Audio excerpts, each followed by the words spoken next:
الصلاة خير من النوم۔ السلام علیکم ورحمۃ اللہ وبرکاتہ۔ پیارے دوستو، آج کی اس ویڈیو میں ہم آپ کو بتائیں گے ان کاموں کے بارے میں جن کو کرنے سے روزہ نہیں ٹوٹتا۔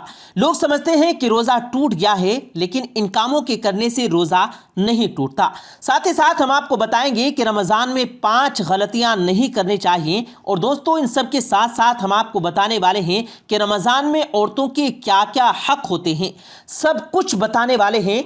ہماری آج کی اس ویڈیو کو ایک لائک کرتے ہوئے دوستوں کے ساتھ ضرور شیئر کیجیے گا۔ تو آئیے دوستو ویڈیو کا آغاز کرتے ہیں۔ پیارے دوستو، رمضان کے اس مہینے میں عورتیں بیچاری سب سے بعد میں سو کر سب سے پہلے اٹھ جاتی ہیں، خود سحری بناتی ہیں، لیکن سب سے اخیر میں سحری کھاتی ہیں، دن بھر روزہ رکھ کر دودھ پیتے بچوں کو دودھ پلاتی ہیں، اور بنا روزے والے چھوٹے بچوں کے لیے دوپہر میں کھانا بناتی ہیں۔ اس کے بعد پتہ نہیں کہ کس ہمت سے وہ ظہر کی نماز پڑھ پاتی ہیں، اور اس کے فوراً بعد قرآن پاک پڑھنا شروع کر دیتی ہیں، اور بنا آرام کیے 4 سے 5 بجے سے ہی افطاری بنانے میں لگ جاتی ہیں۔ پیارے دوستو، انہیں روزانہ ہر ایک کی پسند کے پکوڑے، شربت اور نہ جانے کیا کیا بنانا پڑتا ہے، پھر بھی یہی ٹینشن رہتی ہے کہ پتہ نہیں شوہر، باپ یا بچوں کو پسند آئے گا بھی یا نہیں۔ بھلے ہی باقی سب دسترخوان پر بیٹھ جاتے ہیں، لیکن عورت تو اذان کے شروع ہونے تک کچھ نہ کچھ اس لیے بناتی رہتی ہے تاکہ اس کے گھر والے اچھی طرح سے افطاری کر سکیں۔ عورت تو سب گھر والوں کا روزہ کھولنے کی فکر کرتی ہے، لیکن اس کی فکر کوئی نہیں کرتا۔ وہ خود ہی جلدی سے سب سے بعد میں روزہ کھول پاتی ہے، لیکن پھر بھی کوئی افطاری ایسی نہیں ہوتی جس میں اسے تعریف کے 2 بول سننے کو مل جائیں، بلکہ اسے تعریف کی بجائے پکوڑے، شربت یا کھانے میں روز شکایتیں سننی پڑتی ہیں۔ کوئی کہتا ہے کھانے میں نمک تیز ہے، کوئی کہتا ہے کہ شربت ٹھیک سے نہیں بنا ہے۔ پیارے دوستو، سب لوگ کھانا کھا لیتے ہیں تو وہ دسترخوان سمیٹ کر برتنوں کو دھو کر اٹھا لیتی ہے۔ اتنے میں عشاء کی نماز کا وقت شروع ہو جاتا ہے، پھر وہ نماز اور تراویح پڑھ کر سب کے بستر لگاتی ہے اور سو جاتی ہے۔ ابھی 4 یا 5 گھنٹے کی نیند ہی ہو پاتی ہے کہ اسے پھر سے اٹھ کر سحری بنانا پڑتی ہے۔ یہ عورت کی ہی ہمت ہے جو وہ یہ سب کام کر پاتی ہے۔ اس لیے اپنے گھر کی عورتوں کا احساس کیجیے، اور اگر کبھی کھانے میں کوئی اونچ نیچ ہو بھی جائے، کبھی نمک مرچ کم زیادہ ہو بھی جائے، تو غصہ کرنے کی بجائے عورت کی محنت دیکھیں، نہ کہ اس پر چیخنا شروع کر دیں۔ تو پیارے دوستو، اب ہم آپ کو بتاتے ہیں کہ روزے کی حالت میں وہ کون سے کام ہیں جو نہیں کرنے چاہیے، روزے میں یہ غلطیاں نہیں کرنی چاہیے۔ نمبر 1، ٹی وی اور ناچ گانا دیکھنا۔ پیارے دوستو، سب سے پہلا کام ہے ٹی وی دیکھنا۔ آج کل یہ دیکھنے میں آتا ہے کہ کچھ لوگ رمضان کے مہینے میں بھی ٹی وی دیکھنے سے باز نہیں آتے، روزہ رکھ کر بھی پورے دن ٹی وی کے سامنے بیٹھے رہتے ہیں، لیکن ہمارے پیارے نبی حضور صلی اللہ علیہ وآلہ وسلم نے ناچ گانوں سے منع فرمایا۔ اور یہی نہیں، ناچ گانے دیکھنا اور ٹی وی دیکھنا تو رمضان کے علاوہ بھی اسلام میں حرام اور گناہ کا کام ہے، کیونکہ دوستو اس طرح کے کام ذکر الہی سے روکنے والے کام ہوتے ہیں۔ ان کام سے روزہ تو نہیں ٹوٹتا، لیکن روزے کا نور ختم ہو جاتا ہے۔ نمبر 2، جھوٹ بولنا اور غیبت کرنا۔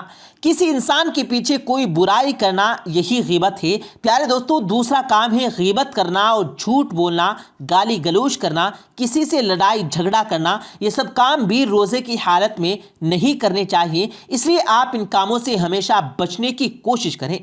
نمبر 3، نفس پر قابو نہ رکھنا۔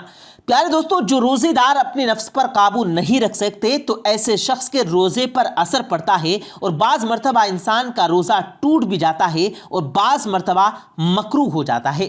جیسا کہ روزے کی حالت میں اپنی بیوی سے گلے ملنا، بوسہ لینا درست نہیں۔ حضرت ابو ہریرہ سے روایت ہے کہ ایک شخص نے نبی کریم صلی اللہ علیہ وآلہ وسلم سے روزے کی حالت میں بیوی سے گلے ملنے کے بارے میں سوال کیا، تو نبی کریم صلی اللہ علیہ وآلہ وسلم نے اجازت دے دی۔ اور ایک اور شخص آیا، اس نے بھی وہی سوال پوچھا، تو نبی کریم صلی اللہ علیہ وآلہ وسلم نے اس سے منع فرما دیا، یعنی کہ دوسرے شخص کو اجازت نہیں تھی۔ اس پر حضرت ابو ہریرہ بیان کرتے ہیں کہ جس شخص کو نبی کریم صلی اللہ علیہ وآلہ وسلم نے اجازت دی تھی وہ شخص بوڑھا تھا، اور جس نے نبی کریم صلی اللہ علیہ وآلہ وسلم نے منع فرمایا، جسے اجازت نہیں دی، وہ شخص نوجوان تھا۔ نمبر 4، گندے کام کرنا۔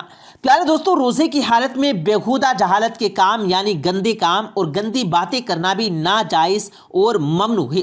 حضرت ابو ہریرہ سے روایت ہے کہ نبی کریم صلی اللہ علیہ وآلہ وسلم نے فرمایا، روزہ صرف کھانے پینے سے رکنے کا نام نہیں بلکہ بیہودہ اور گندے کاموں سے رکنے کا نام بھی ہے۔ لہٰذا اگر کوئی گالی گلوچ کرے تو اس کے پاس سے ہٹ جائیں اور اسے کہہ دینا چاہیے کہ بھائی میں روزے سے ہوں اور میں تمہارا جواب نہیں دوں گا۔ اس کے علاوہ روزے کے علاوہ بھی یہ سب کام نہیں کرنے چاہیے۔ نمبر 5، ناک میں پانی ڈالنا۔ پیارے دوستو، کچھ لوگ روزہ رکھ کر یہ بھی غلطی کرتے ہیں کہ وہ لوگ روزے کی حالت میں کلی کرتے وقت ناک میں پانی اس طرح سے چڑھا لیتے ہیں کہ پانی حلق تک پہنچنے کا ڈر ہوتا ہے۔ ہمارے پیارے نبی صلی اللہ علیہ وآلہ وسلم نے اس سے منع فرمایا ہے۔ اس طرح سے ناک میں پانی ڈالنا جائز نہیں ہے۔ ایک صحابی کہتے ہیں کہ میں نے ایک مرتبہ کہا، یا رسول اللہ صلی اللہ علیہ وسلم، وضو کے بارے میں مجھے کچھ بتائیے۔ تو نبی کریم صلی اللہ علیہ وآلہ وسلم نے فرمایا، وضو پورا کرو، انگلیوں کے درمیان اور ناک میں اچھی طرح سے پانی ڈالو، لیکن اگر روزہ ہو تو پھر ایسا مت کرو۔ تو پیارے دوستو، اس کا مطلب یہ ہوا کہ روزے کی حالت میں ناک میں اس طرح سے پانی نہ ڈالے کہ وہ حلق سے نیچے اتر جائے۔ پیارے دوستو، اب ہم آپ کو بتاتے ہیں ان کاموں کے بارے میں جن سے روزہ نہیں ٹوٹتا۔ نمبر 1، بھول کر کھانے پینے سے روزہ نہیں ٹوٹے گا۔ یعنی کوئی شخص اگر بھول کر کچھ کھا پی رہا ہے اور اس کو یہ یاد نہیں کہ اس کا روزہ ہے تو اس صورت میں اس کا روزہ نہیں ٹوٹا، لیکن جیسے اسے یاد آ جائے تو اسے ان چیزوں کو چھوڑنا لازم ہے۔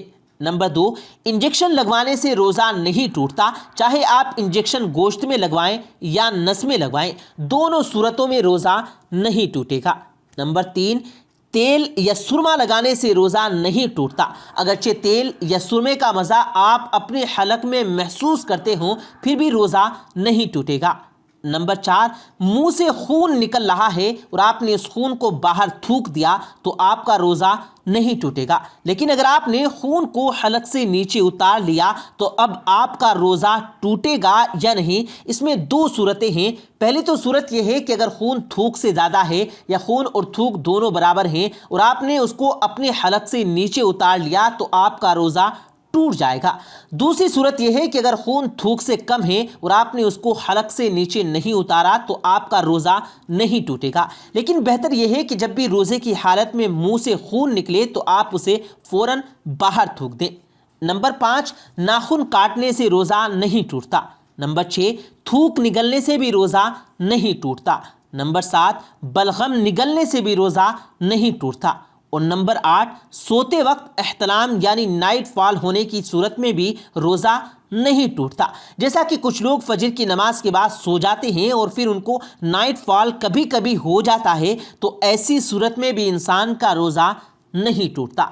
تو پیارے دوستو، یہ تھی کچھ ضروری باتیں جو آج ہم نے آپ کو بتائی ہیں۔ امید ہے آپ کو یہ ویڈیو ضرور پسند آئی ہوگی۔ اس ویڈیو کی پسندیدگی کے اظہار کے لیے اس ویڈیو کو لائک کرتے ہوئے دوستوں کے ساتھ ضرور شیئر کیجیے گا۔ ہم ملتے ہیں پھر ایک کسی قیمتی ویڈیو کے ساتھ، تب تک کے لیے اللہ حافظ۔